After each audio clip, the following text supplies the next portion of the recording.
한때는 세상이 두려웠어요. 누구도 믿지 않았고 어디에도 속할 곳이 없다고 생각했죠. 그런데요.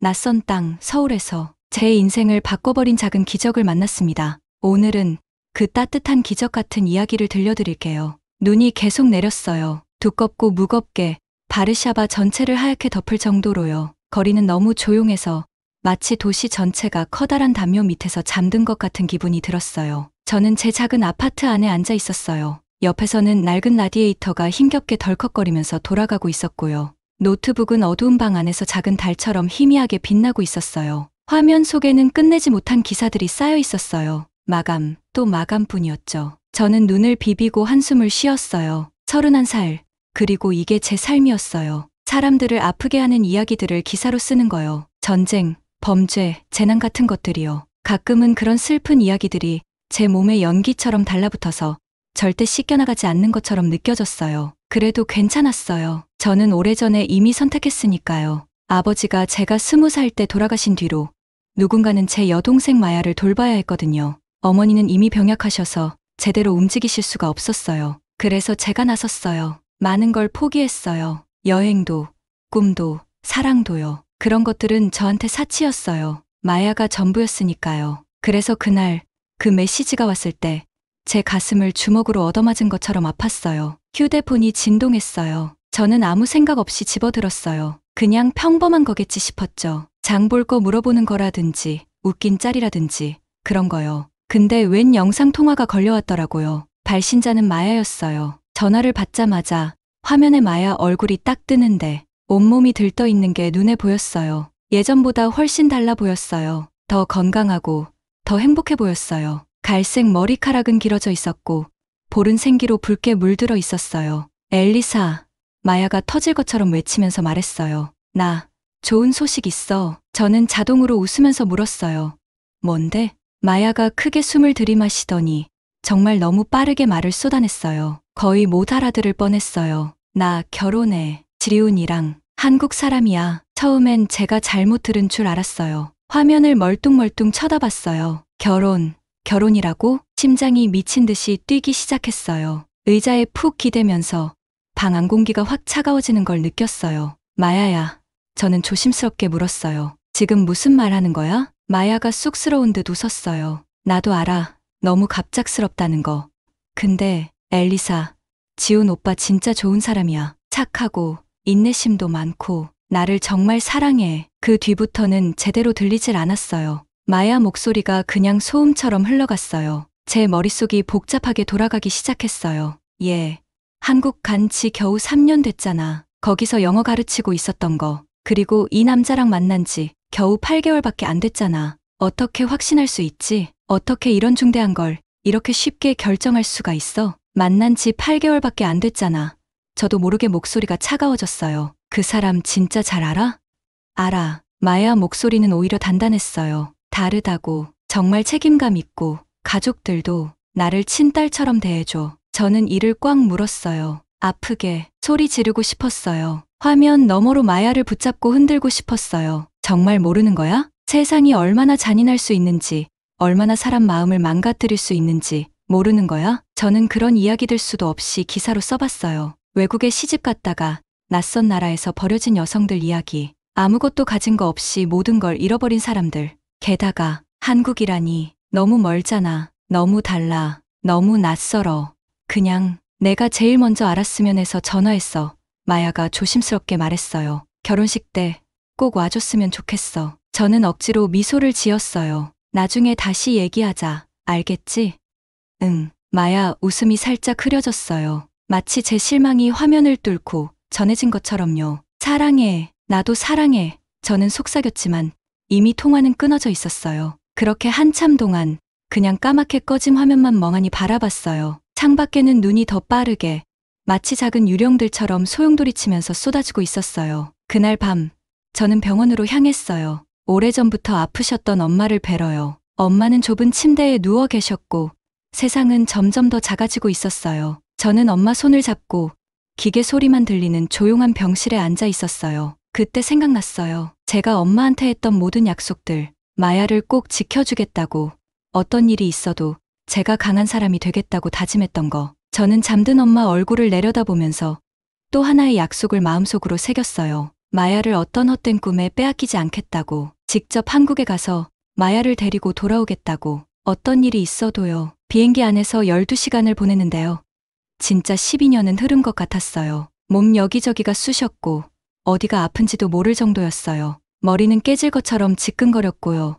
물을 아무리 마셔도 입은 바싹 말라 있었어요. 그리고 제일 끔찍했던 건 잠을 전혀 못 잤다는 거예요. 눈을 감을 때마다 마야 생각이 계속 났거든요. 내가 지금 뭘 하고 있는 건지, 벌써 늦은 건 아닌지, 그런 생각만 머릿속을 맴돌았어요. 비행기가 드디어 인천국제공항에 착륙했을 때는 제가 귀신이나 다름없는 상태였어요. 손에 힘도 제대로 안 들어가는 상태로 캐리어를 끌고 비행기에서 내려왔어요. 그리고 완전히 다른 세상으로 걸어 들어갔어요. 공기부터 달랐어요. 뭔가 새 건물 냄새처럼 맑고 날카로웠어요. 차방에는 한국어, 영어, 일본어, 중국어로 번쩍이는 간판들이 있었어요. 사람들 목소리도 가득했는데 이상하게도 그 안은 차분하고 정돈돼 있었어요. 모든 게 빠르고 체계적이고 깔끔했어요. 바르샤바 공항처럼 지저분하고 시끄러운 분위기랑은 완전 딴판이었어요. 저는 굳은 몸을 겨우 움직이면서 캐리어를 질질 끌고 사람들 사이를 헤쳐나갔어요. 저만 이질적인 존재가 된 느낌이었어요. 주변 사람들은 전부 분주하게 목적지를 향해 움직였거든요.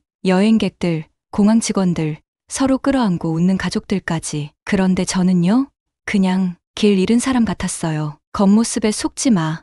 저는 혼잣말처럼 중얼거렸어요. 질서가 친절을 뜻하는 건 아니야. 휴대폰을 꽉 쥐었어요. 마야가 보낸 메시지를 다시 읽으면서요. 마야는 일이 있어서 직접 마중은 못 나온다고 했어요. 대신 제가 길 잃을까봐 친절하게 단계별로 안내 메시지를 보내줬거든요. 먼저 티머니 카드를 사기, 그리고 AREX 열차를 타고 서울역까지 가기, 그 다음 지하철로 환승하기. 딱 봐도 간단해 보였어요. 물론 글로 봤을 때 얘기지만요. 저는 군인처럼 명령을 따르듯이 움직였어요. 티머니 카드 사고, AREX 플랫폼 찾아가고, 열차에 올라타고 창밖을 멍하니 바라봤어요. 기차가 공항을 벗어나면서 보이는 풍경은 정말 낯설었어요. 유리로 된 높은 빌딩들, 넓고 깨끗한 도로들, 멀리 보이는 구릉들. 아름답긴 한데 동시에 이질적이었어요. 저는 차가운 유리창에 이마를 살짝 기대고 있었어요. 괜히 세상에서 아주 조그만 존재가 된 기분이었어요. 여기는 집이 아니었어요. 서울역에 도착하고 나서야 진짜 전쟁이 시작됐어요. 지하철, 표지판은 한국어와 영어가 같이 써 있어서 꽤 친절했어요. 그런데 사람이 너무 많았어요. 노선도 너무 많았고요.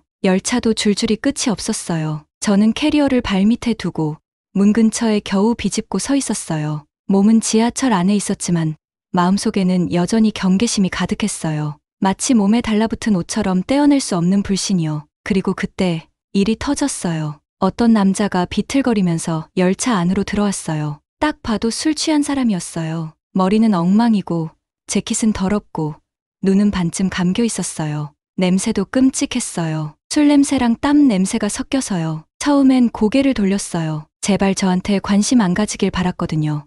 근데 역시나였어요. 그 남자가 삐끗거리면서 다가오더니 얼굴에 큼지막한 웃음을 띠고 말을 걸었어요. 엉터리 영어였지만 열차 안 가득 울릴 만큼 큰 목소리였어요. Where you from? Beautiful girl, let's have drink. 순간 심장이 목까지 튀어올랐어요. 저는 본능적으로 한 발짝 뒤로 물러섰어요. 근데 주변 사람들은 아무도 움직이지 않았어요. 다들 못 본 척, 안 들은 척 했어요. 그 남자가 제 손목을 잡았어요. 손은 차갑고 거칠었어요. Come on, come with me. 그렇게 말하면서 저를 잡아 끌었어요. 저는 손목을 획 뿌리쳤지만 힘이 너무 셌어요. 순식간에 온몸에 얼음물 같은 공포가 번졌어요. 아, 이거구나. 제가 두려워했던 게 바로 이거였어요. 낯선 나라에서 혼자 무방비 상태로 무력해지는 거. 주변을 필사적으로 둘러봤지만 사람들은 여전히 시선을 피했어요. 저는 완전히 혼자였어요. 그런 줄 알았어요. 그 순간 누군가의 목소리가 긴장된 공기를 뚫고 들어왔어요. 차분하고 단호하고 명확한 목소리였어요. 손님, 다른 승객들께 불편을 주고 계십니다. 저는 그 목소리를 따라 고개를 돌렸어요. 짙은 제복을 입은 남자가 다가오고 있었어요. 키는 그렇게 크지 않았지만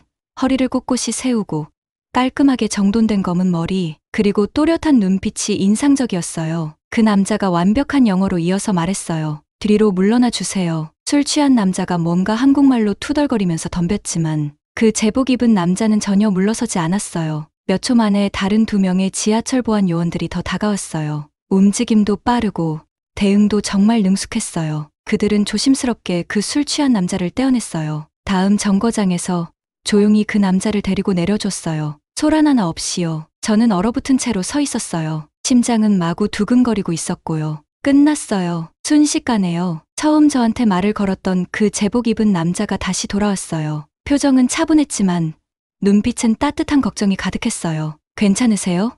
그렇게 물어봤어요. 저는 급하게 고개를 끄덕였어요. 사실 저도 잘 모르겠었지만요. 감사합니다. 제 목소리는 떨리고 있었지만 그렇게 겨우 속삭였어요. 그 남자가 부드럽게 작은 미소를 지었어요. 괜찮아요. 조심해서 다니세요. 그렇게 제가 처음으로 태민서를 만났어요. 그때는 몰랐어요. 하지만 나중에 알게 됐어요. 그와의 만남이 제 인생을 완전히 바꿔놓을 거라는 걸. 그 며칠은요.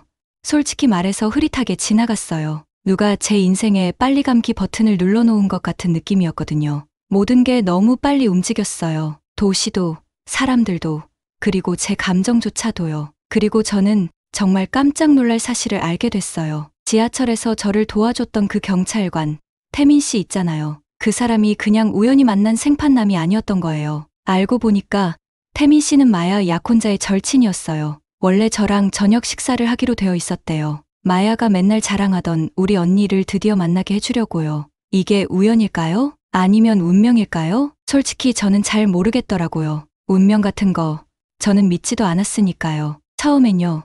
당연히 경계했어요. 오래된 습관이 쉽게 없어지겠어요? 좋아하면 안 돼. 믿으면 안 돼. 저 혼자 속으로 계속 그렇게 다짐했어요. 나는 친구 사귀러 온 게 아니야. 사람 믿으러 온 것도 아니야. 마야를 위해 온 거야. 근데요. 태민 씨는 그걸 참 어렵게 만들었어요. 그 사람은 제가 이제까지 겪어본 어떤 사람보다도 인내심이 많았어요. 억지로 다가오지도 않았고 가식도 없었어요.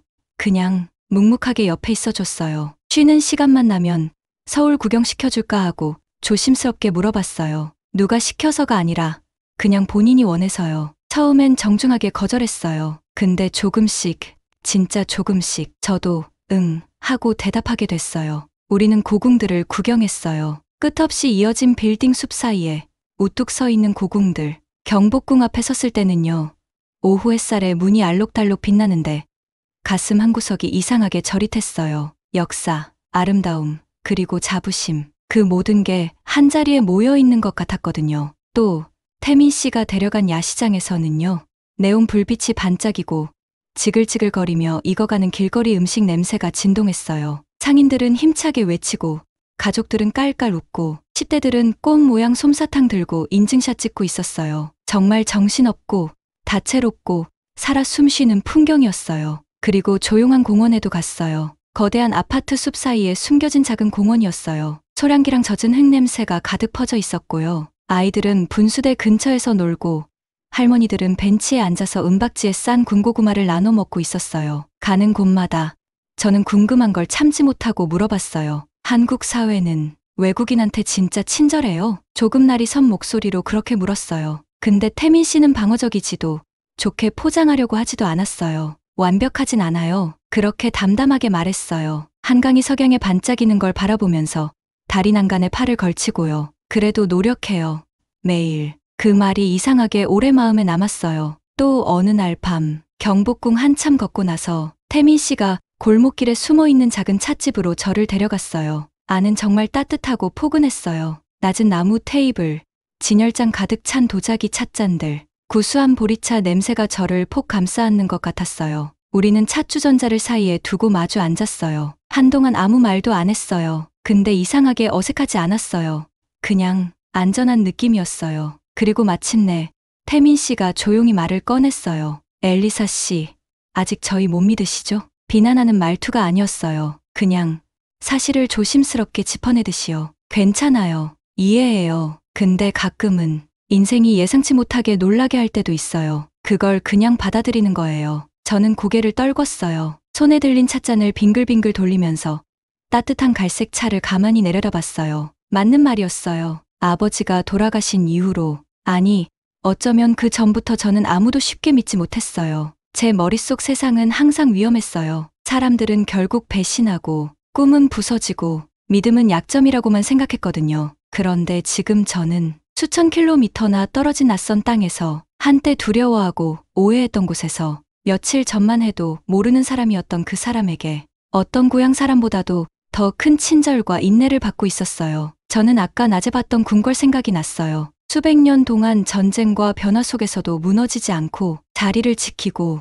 모습을 바꿔가며 살아남은 그 모습이요. 사람도 그럴 수 있을까? 나도 그렇게 될 수 있을까? 저는 찻잔을 내려놓고 태민 씨를 바라봤어요. 진심으로요. 그 사람은 저한테 환상을 팔려는 게 아니었어요. 한국을 완벽하다고 꾸미려는 것도 아니었고요. 그냥 진짜 모습을 보여주고 있었어요. 제가 직접 보고 느낄 수 있게요. 그리고 그 순간 제 가슴 한가운데 꽁꽁 얼어붙어 있던 매듭이 살짝 풀리는 걸 느꼈어요. 두려움이 완전히 사라진 건 아니었어요. 그렇지만 그 옆에 새로운 감정이 조심스럽게 자라기 시작했어요. 희망. 어쩌면요.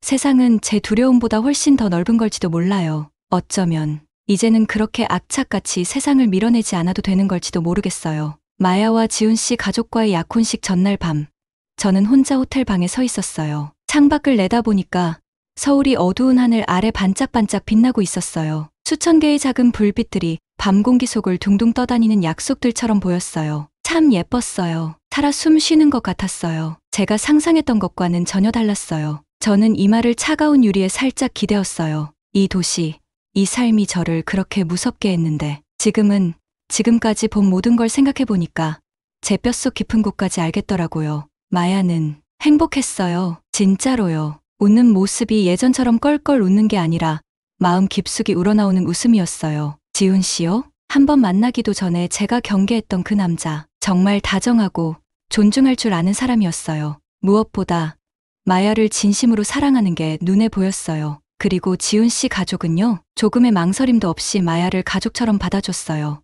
마치 오래전부터 알고 지냈던 사람처럼요. 문제는 여기에 없었어요. 문제는 마야의 선택도 한국도 아니었어요. 문제는 저였어요. 두려움을 움켜쥐고 있던 건 바로 저였어요. 과거를 놓지 못한 것도 바로 저였고요. 저는 눈을 감고 길게 숨을 내쉬었어요. 이젠 더 이상 과거의 그림자랑 싸울 필요 없었어요. 폰을 집어들었어요. 마야한테 문자하려고요. 정말 자랑스럽고 정말 미안해. 그 말을 전하려고요. 그런데 그때 갑자기 폰이 울렸어요. 화면을 내려다봤는데 바르샤바에서 온 번호였어요. 가슴이 덜컥 내려앉았어요. 급하게 전화를 받았어요. 여보세요? 전화기 너머에서 들려온 목소리는 차분했지만 부드러웠어요. 병원입니다. 의사 선생님이 조심스럽게 말했어요. 안타깝지만 어머님 상태가 악화됐습니다. 그 순간 주변 모든 게 사라진 것 같았어요. 창밖의 불빛도, 창문 너머 들리던 자동차 소리도,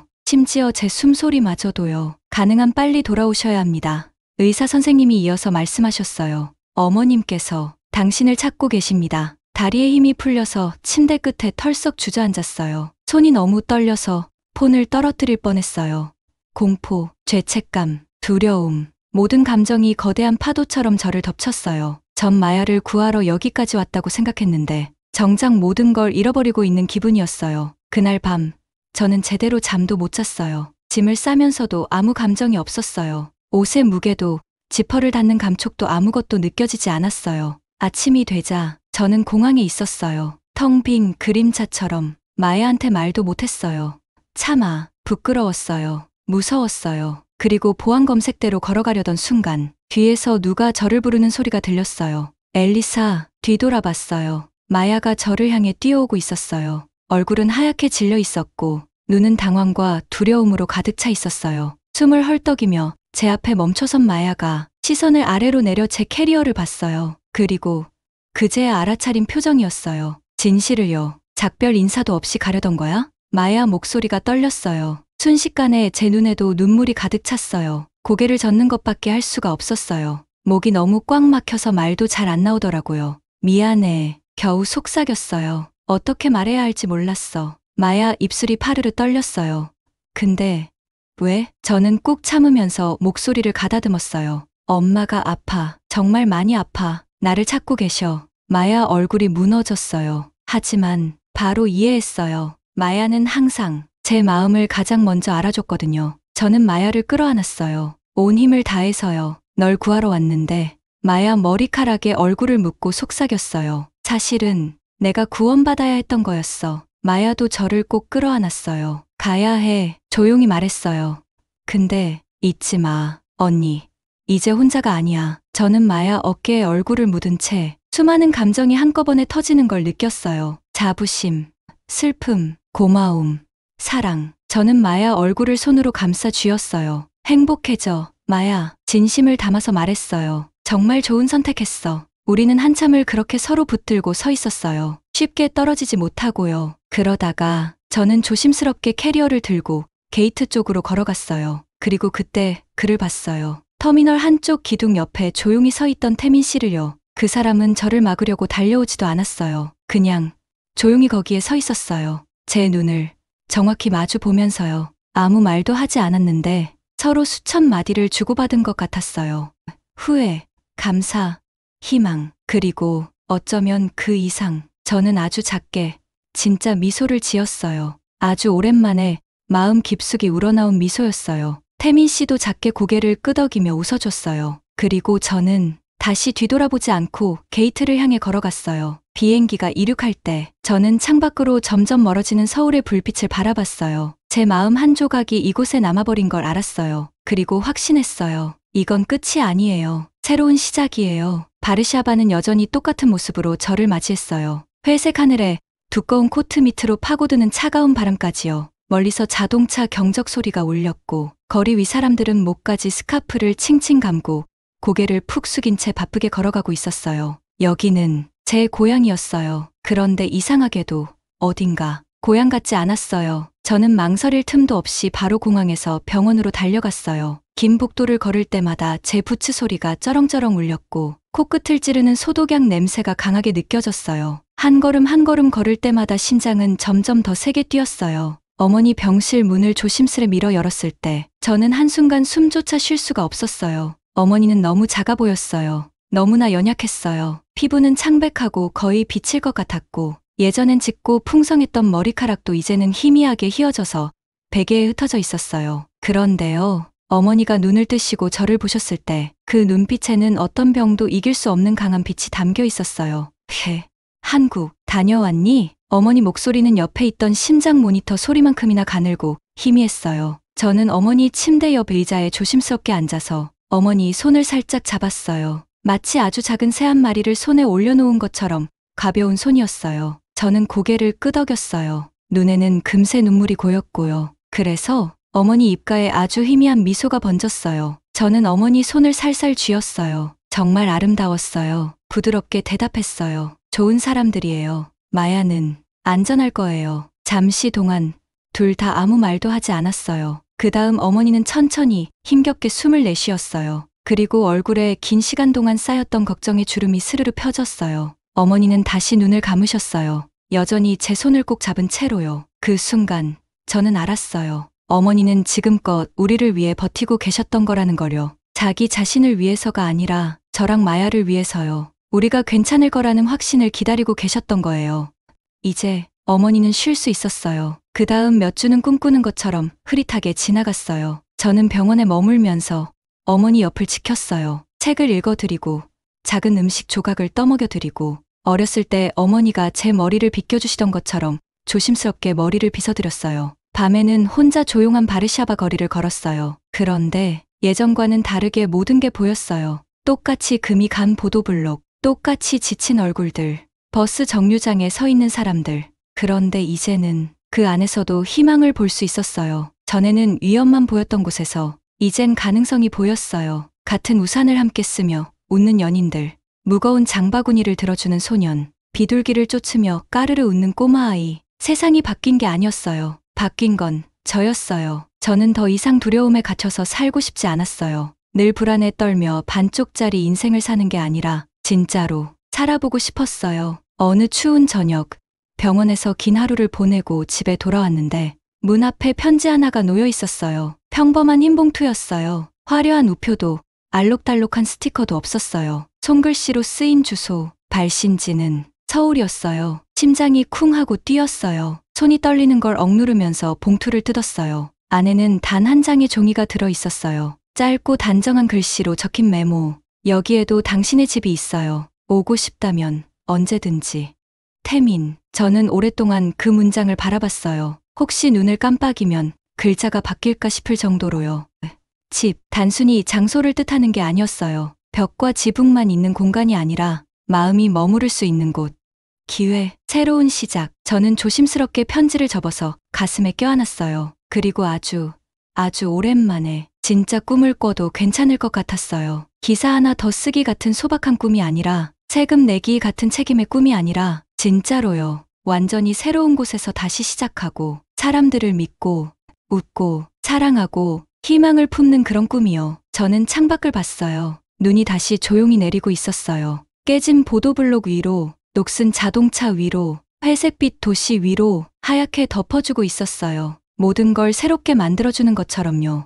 아마 저도 다시 새로워질 수 있을지 몰라요. 저는 태민 씨 편지를 꼭 껴안고 살짝 웃었어요. 어딘가 먼 바다 건너편에서 문 하나가 열려 있었어요. 그리고 저는 알았어요. 이제 필요한 건 용기를 내서 그 문을 통과하는 것뿐이라는 걸요. 몇 달이 흘렀어요. 마치 책장이 한 장 한 장 넘어가듯이요. 어머니 건강은 조금씩 아주 조심스럽게 나아지기 시작했어요. 아직도 의사 선생님들은 매일 주의 깊게 지켜보고 있었지만 그래도 이제 최악은 지나갔어요. 어머니는 전보다 훨씬 강해지셨어요. 웃는 날도 많아지고 식사도 조금씩 잘하시고 침대 옆에서 예전에 좋아하시던 노래를 틀어달라고 부탁하시기도 했어요. 저는 그 모든 시간을 어머니 곁에서 함께했어요. 폭풍이 몰아치는 동안 절대 떠나지 않았어요. 하지만 제 마음 한쪽 깊은 곳에서는 느끼고 있었어요. 이제는 정말 시간이 됐다는 걸요. 그동안 한 번도 제대로 해본 적 없었던 일, 이젠 해야 할 때였어요. 저 자신을 구할 시간. 어느 조용한 아침,